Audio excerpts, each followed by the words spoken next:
¿Qué tal? Soy Teresa Montalvo, soy neuróloga y en este vídeo vamos a hablar sobre el mareo y el vértigo. El mareo y el vértigo ya veréis que son un quebradero de cabeza en urgencias, tanto por la frecuencia con la que consultan los pacientes, por cómo nos explican los síntomas y por la gran variedad de etiologías que puede haber debajo de un mareo. Es una de las consultas neurológicas y no neurológicas más frecuentes en urgencias, sobre todo pues, en la población anciana. Y como siempre en neuro, la historia clínica y la exploración física pues, nos van a intentar orientar hacia las diferentes etiologías que nos expliquen por qué el paciente está mareado. El diagnóstico diferencial del mareo es muy amplio y no solo incluye patología neurológica o patología de otorrino, sino que también puede incluir pues, intoxicaciones, patología cardiovascular o incluso patología metabólica, ¿vale? ¿Y por qué es importante el mareo en urgencias? Porque hay un 5% de los pacientes que se presentan con mareo como síntoma principal en los que puede haber una lesión grave en el sistema nervioso central, que fundamentalmente se localizará en la fosa posterior y con frecuencia será pues, un ictus isquémico o un ictus hemorrágico, ¿vale? Entonces, la anamnesis y la exploración nos tienen que orientar para identificar ese 5% de los pacientes, que son poquitos con respecto a todo el conjunto de pacientes mareados, pero en los que va a ser muy importante identificar el mareo por afectación del sistema nervioso central y por tanto hacer el tratamiento más apropiado. Aquí en esta tabla, durante toda la presentación, vamos a hablar de las etiologías más frecuentes de mareo y de vértigo desde el punto de vista neurológico u otorrinolaringológico y no quería pasar la presentación sin recordaros otras muchas causas de mareo, ¿vale? Son causas cardíacas, las arritmias bruscas, tanto las bradicardias como las taquicardias bruscas, es frecuente que cursen con mareo, la hipotensión ortostática es muy frecuente que el síntoma principal sea el mareo, incluso insuficiencia cardíaca aguda, algunos síndromes coronarios agudos, especialmente pues, a lo mejor en pacientes diabéticos o más mayores que se explican un poquito peor, y también las hipotensiones o hipertensiones graves. En cuanto a las alteraciones metabólicas, prácticamente cualquier alteración hidroelectrolítica del equilibrio ácido-base o cualquier infección sistémica puede manifestarse con mareo como síntoma principal. Y en cuanto a la etiología tóxica, pues prácticamente también cualquier fármaco puede producir mareo, especialmente aquellos fármacos que actúan sobre el sistema nervioso central, ya sean antiepilépticos, sedantes como pues, barbitúricos, relajantes musculares, benzodiazepinas, etc. Y también algunos antibióticos o hipotensores. Por lo tanto, en todo paciente que consulte por un mareo de inicio reciente, habría que realizar una analítica, una gasometría y un electrocardiograma, pues también para afiliar que no se nos esté escapando pues, alguna causa cardíaca, metabólica o tóxica del mareo. En función de los hallazgos en estas pruebas iniciales y lo que nos cuente el paciente en la anamnesis y en la exploración, como ahora veremos, pues será necesario ampliar un poquito más o no el estudio. ¿Qué hay que preguntar a un paciente con mareo? Bueno, pues lo primero que nos sale a todos es intentar que nos explique qué le pasa y por qué está mareado, ¿no? Pues es una pregunta importante, pero no es la pregunta más importante. ¿Por qué? Porque los pacientes, cuando les preguntamos ¿cómo es su mareo? Pues lo más frecuente que nos contesten es pues mareo. Entonces ahí entramos muchas veces en un círculo del que es difícil salir. Hay que intentar reorientar al paciente para ver pues, síntomas acompañantes o un conjunto de síntomas un poquito más definido o que nos explique su mareo con otras palabras, eso suele ayudar. Y por la descripción que haga el paciente podemos intentar agruparlo en una de estas tres categorías. El presíncope, normalmente los pacientes lo suelen contar como una debilidad generalizada de predominio en miembros inferiores, con visión borrosa, con tinnitus o pitido de los oídos, náuseas, etc. La inestabilidad generalmente la suelen definir como una imposibilidad para mantener la marcha, ¿vale? Que puede ser subjetiva o objetivada por los acompañantes. Y luego el vértigo es aquel mareo que se acompaña de sensación de movimiento del entorno o de uno mismo. Este mareo puede ser con giro de objetos, este vértigo con giro de objetos, o puede ser con una sensación de inclinación o de desplazamiento. ¿Vale? Y hay que intentar posicionar al paciente en una de estas tres opciones, aunque ya os digo que a veces es imposible. ¿Qué va a ser muy importante? Pues sí que va a ser importante saber qué es lo que ha desencadenado el mareo, es decir, si ha hecho algún movimiento, si ha tomado alguna cosa que a partir de la cual esté mareado. Y si tiene algún síntoma importante acompañante, por ejemplo, si se acompaña de algún síntoma cardíaco, pues como palpitaciones, dolor de pecho, edemas en miembros inferiores, de algún síntoma otorrinolaringológico, por ejemplo, pues hipoacusia, tinnitus, un acúfeno de nueva aparición, si se acompaña también de algún síntoma neurológico, visión doble, alteración del habla, pérdida de fuerza en un lado o en otro, y de algún síntoma vegetativo, ¿vale? Pues náuseas, vómitos, visión borrosa, debilidad generalizada, ¿vale? Todos los pacientes con mareo, cuando mueven la cabeza, tienen empeoramiento del mareo, ¿vale? Esto tampoco va a ser un dato que nos ayude mucho, ¿vale? Lo que sí que nos ayuda es saber si antes de estar mareado, lo que desencadena posteriormente el mareo, es decir, si el mareo se generó por algún movimiento cefálico en su origen o entre diferentes episodios, ¿vale? Pero si el paciente ya está mareado, moverle la cabeza le va a marear más siempre. La pregunta estrella quizás es el patrón temporal del mareo, ¿vale? Porque un poquito en función del patrón temporal del mareo sí que hay unas etiologías más frecuentes que otras y lo vamos a conseguir orientar mejor, ¿vale? Aquellos mareos que empiezan de repente, que son agudos, suelen ser persistentes, es decir, el paciente empieza con el mareo en un determinado momento y no se le quita, y cuando le vemos en urgencias sigue mareado. En esos pacientes la exploración neurológica suele ser patológica y es lo que vamos a identificar como un síndrome vestibular agudo. Otros pacientes tienen varios episodios de mareo y entre los episodios de mareo están pues prácticamente asintomáticos o con mínimos síntomas, ¿vale? Esto es a lo que nos vamos a referir con el síndrome vestibular episódico. Y el problema del síndrome vestibular episódico es que entre episodios de mareo el paciente puede estar asintomático y la exploración no darnos ninguna pista. Y luego tenemos el cajón desastre del mareo crónico. Este es un mareo de meses o de años de evolución que puede ir fluctuando, es decir, puede estar a temporadas mejor y a temporadas peor. Y puede empeorar con diversas condiciones sistémicas. Por ejemplo, un paciente que nos cuente que está mareado desde hace años, pues lógicamente si tiene una infección de orina va a estar más mareado, ¿vale? El mareo crónico no lo vamos a hablar en esta videoclase porque pues estos pacientes no deberían acudir a urgencias, aunque bueno, pues ya veréis que frecuentemente acuden, pero bueno, no vamos a tratarlo en esta clase. ¿Qué es lo que vamos a hacer para orientar el mareo? Pues explorar al paciente, ¿vale? Muy importante la toma de constantes porque, como hemos dicho, la taquicardia, la bradicardia, la hipotensión, la hipertensión, la hipoglucemia o la hiperglucemia producen mareo. Muy importante también la exploración sistémica, estar atentos a soplos de nueva aparición, edemas en miembros inferiores, descompensación de patologías previas, etc. Y luego pues centrarnos en la exploración neurológica completa, ¿vale? En el caso del mareo y vértigo van a ser especialmente importantes los síntomas o signos que puedan traducir una afectación de la fosa posterior, ¿vale? ¿Cuáles son estos? Pues como ya sabéis de sobra, las alteraciones pupilares, ¿vale? Las asimetrías pupilares son patología típica del tronco del encéfalo, las alteraciones palpebrales si hay una ptosis, la disartria, la dismetría, la alteración de la marcha, el aumento de la base de sustentación, ¿vale?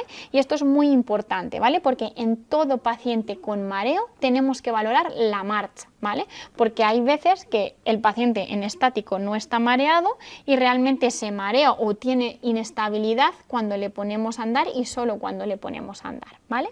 No hay que dar de alta a ningún paciente con mareo sin valorar la marcha y la sedestación. Y luego también van a ser importantes los síntomas auditivos, ¿vale? Ver si tiene pues algún pitido, algún acúfeno o una pérdida de audición aguda. El primer caso clínico es un señor de 60 años que tiene antecedentes de hipertensión arterial y acude a urgencias porque desde que se levanta tiene mucho mareo que se ha iniciado de forma brusca desde que se levanta. Los síntomas son constantes y se acompaña de náuseas y vómitos y es incapaz de caminar. Nos dice que si se pone a caminar pues se cae hacia los lados. Vale, datos importantes, pues es mayorcillo, ¿no? Ya tiene 60 años y tiene hipertensión arterial, lo cual es un factor de riesgo vascular. Y luego pues tiene un mareo brusco, siempre las cosas bruscas en neurología nos asustan por si son ictus y los síntomas son constantes, por lo tanto nos vamos a esperar que en la exploración tenga algún dato que nos ayude. También se acompaña de náuseas e inestabilidad. Pues bien, con este caso clínico, sin la exploración física, es imposible descartar o confirmar si el paciente tiene una patología de otorrino o una patología neurológica. Lo más importante va a ser la exploración. Por tanto, en el síndrome vestibular agudo, que es aquel mareo que se inicia de forma brusca y se mantiene a lo largo del tiempo, lo más importante va a ser la exploración física porque nos va a permitir diferenciar dos patologías muy importantes y con un pronóstico radicalmente diferente. La neuritis vestibular por un lado y el ictus isquémico vertebrovasilar por otro. La neuritis vestibular es la principal patología ORL que produce un síndrome vestibular agudo. No se sabe muy bien su etiología, pero lo que se produce es una disfunción vestibular en el oído interno, de tal manera que uno de los dos vestíbulos funciona menos que el otro, se crea un desequilibrio y el paciente tiene los síntomas del vértigo. El síndrome vestibular agudo producido por una neuritis vestibular tiene unos hallazgos exploratorios característicos que tiene que cumplir todos para poder diagnosticar de neuritis vestibular. Es decir, si cumple algunos pero otros no lo podemos diagnosticar de neuritis vestibular y nos iremos más hacia el ictus como etiología del síndrome vestibular agudo. ¿Cuáles son estos hallazgos en la exploración? Pues el paciente tiene un nistagmo, el nistagmo es máximo en la dirección de la mirada del vestíbulo que falla, es decir, si a mí me falla el vestíbulo derecho, el nistagmo será máximo a la mirada derecha, aunque también se mantendrá en la mirada izquierda. Y la dirección del nistagmo siempre es la misma, se mantiene en todas las direcciones de la mirada, con fase rápida en la dirección contraria del vestíbulo afecto. Es decir, si a mí no me funciona bien el vestíbulo derecho, tendré un nistagmo que es máximo cuando miro a la derecha y que la fase rápida se va a dirigir hacia la izquierda. Y el siguiente dato típico en la exploración es la lateralización de la marcha en las diferentes pruebas como el Varani o el Unterberger. La desviación siempre va a ser hacia el lado del vestíbulo afecto, ¿vale? Acordaos como pista de que el vestíbulo que está bien pues empuja al cuerpo hacia el vestíbulo que está afecto, ¿vale? Y tiene que haber ausencia de otros síntomas neurológicos. ¿Cuándo sospecharemos un ictus vertebrovasilar? Cuando no encajen estas tres cosas, ¿vale? Cuando el nistagmo sea diferente, aparezca un nistagmo vertical, aparezca una dismetría, el paciente no se lateralice claramente hacia uno de los lados, sino que se va hacia cualquier lado o tiene un aumento franco de la base de sustentación. Si todos los síntomas son compatibles con neuritis vestibular, lo diagnosticamos de neuritis vestibular, es un diagnóstico clínico y no necesitamos más pruebas complementarias. Si hay algún dato que no nos cuadre, puede ser un ictus isquémico vertebrovasilar o hemorrágico y hay que hacer un escáner basal y plantear activar código ictus. Entonces, en este paciente de antes, pues la situación va a cambiar mucho si de repente le exploramos y tiene un nistagmo horizontorrotatorio con fase rápida hacia la derecha, que se mantiene en ambas direcciones de la mirada y es máximo en la mirada izquierda. Y si se lateraliza la marcha hacia la izquierda. Esto nos está hablando que está fallando el vestíbulo izquierdo y son todos datos congruentes. Lo podemos diagnosticar de neuritis vestibular e iniciar tratamiento sintomático, generalmente antieméticos, sedantes vestibulares durante unos días y valorar corticoides. ¿Qué pasa si por el contrario pues el paciente no tiene una clara inestabilidad hacia un lado, sino que amplía mucho la base de sustentación, incluso en sedestación no puede mantener el tronco quieto, si tiene dismetría, si tiene un nistagmo con un componente vertical, pues en ese caso la exploración no cuadra con una neuritis vestibular y la etiología más probable del síndrome vestibular agudo es un ictus isquémico, por lo tanto hay que hacer un escáner y activar protocolo código ictus. Una situación diferente es el síndrome vestibular episódico. En el síndrome vestibular episódico el paciente está bien y tiene episodios de mareo. ¿Vale? Estos episodios de mareo son recurrentes y la duración del mareo y la frecuencia con la que tenga los episodios nos va a orientar hacia unas patologías u otras. Y en el síndrome vestibular episódico es muy importante saber los desencadenantes del mareo, ¿vale? Si el mareo se desencadena por alguna postura o si el mareo es espontáneo. El caso más típico de síndrome vestibular episódico es pues este que os presento aquí, un señor de 78 años que llega a urgencias por un mareo con giro de objetos, que asocia náuseas y vómitos. Cuando nosotros le preguntamos, pues nos cuenta que tiene varios episodios de corta duración desde los 2 días previos y que en su origen se desencadenaron cuando se dio la vuelta en la cama, ¿vale? En reposo está tranquilo, pero cada vez que le movemos la cabeza tiene un episodio de características similares. ¿Qué es lo importante en este paciente? Pues es que es un mareo con giro de objetos, por lo tanto lo metemos en la categoría de vértigo, que tiene náuseas y vómitos, es decir, cortejo vegetativo, nos apoya también al vértigo y que tiene varios episodios y que cuando está tranquilo no está mareado.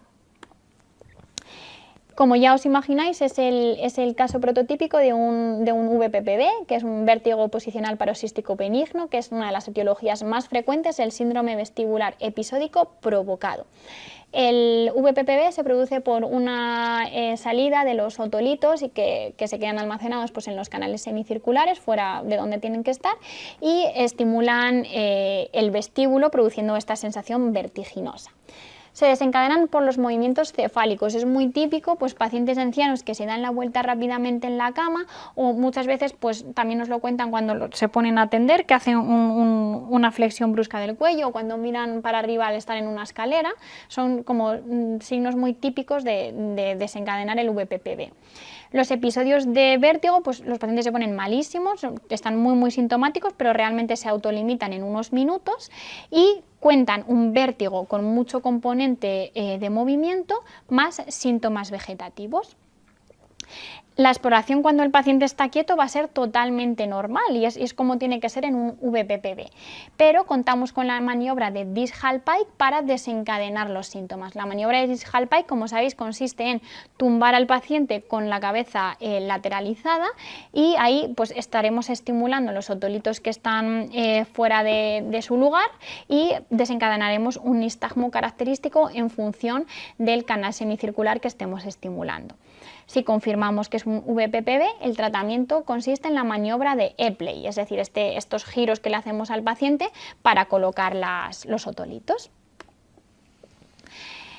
Siguiente síndrome vestibular episódico provocado, pues la hipotensión ortoestática. La hipotensión ortoestática es un fallo del sistema autónomo en el ajuste tensional. ¿Vale?